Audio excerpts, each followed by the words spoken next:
I glorify the Lord. I rejoice in my Savior, for he has minded my humble state. He brought down rulers from their thrones, but lifted up the humble.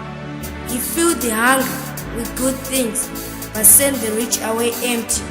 Since then, they call me blessed, for the Mighty One has blessed me. Worthy is the Lamb that was slain for me, hallelujah. Jesus Christ, you saved my soul. You are worthy, honor, power and praise, hallelujah. Jesus Christ, you are my Redeemer. Holy, holy, holy, holy, holy, holy is the Lord God Almighty, the Lord who was and is to come, hallelujah. He is the same eternally. Amen, amen, amen, amen, amen. Be your praises forevermore. The Lord who was and is to come, hallelujah. He's the same eternally. Lord Jesus Christ, receive all the praise, hallelujah.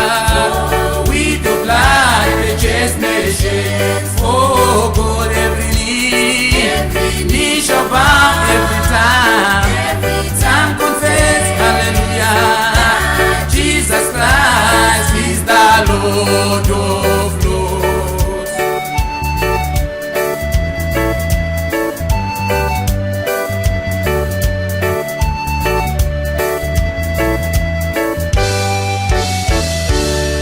Moyo wangu unokuza Jehova, moyo wangu unofara muna Ishe muponesi wangu.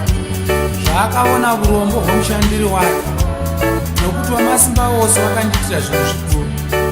Zita rake idzvi. Mutsvene, mutsvene, mutsvene, mutsvene iye uri Ishe Mwari Wamasimba Ose. Wakanga uripo, uchauya, iye mupenyu nokusingaperi-peri. Ngapiwe kubwinya nokukudzwa nokuona. Imi makafanira kuti mutore bhuku nokuzarura zvisimbiso zvayo, nokuti makabaira. Makatengera Mwari marudzi ose evanhu neropa renyu. Makavaita vaprista kuti vabate ushe. Ndimi gwayana rakandibayirwa rakafanira ushe nepfuma nokuchenjera nesimba nokukudzwa nokubwinya nokurumbidzwa, nokuti mugere pamusoro pechigaro choushe. Ngoni dzenyu dzinogara kumarudzi namarudzi avanhu, ivo vanokutyai. Munorangarira varombo navanoshayiwa, munobvutisa vane nzara nezvakanaka, asi munodzorera vanozvikudza vasina chinhu, nokuti ngoni dzenyu dzinogara nokusingaperi.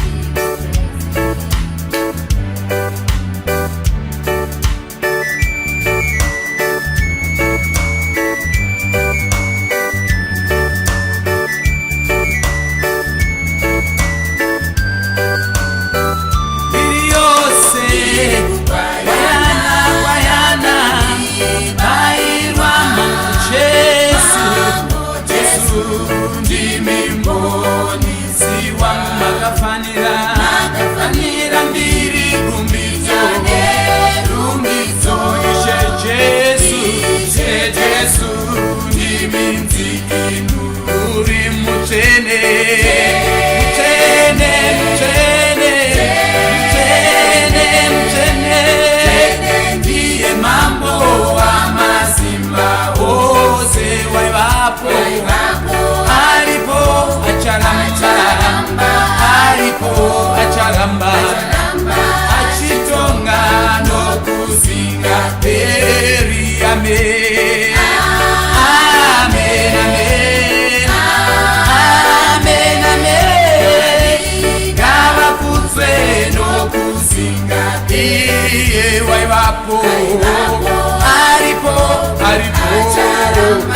aripo acharamba achitonga nokusingaperi. Makafanira kudzo umambo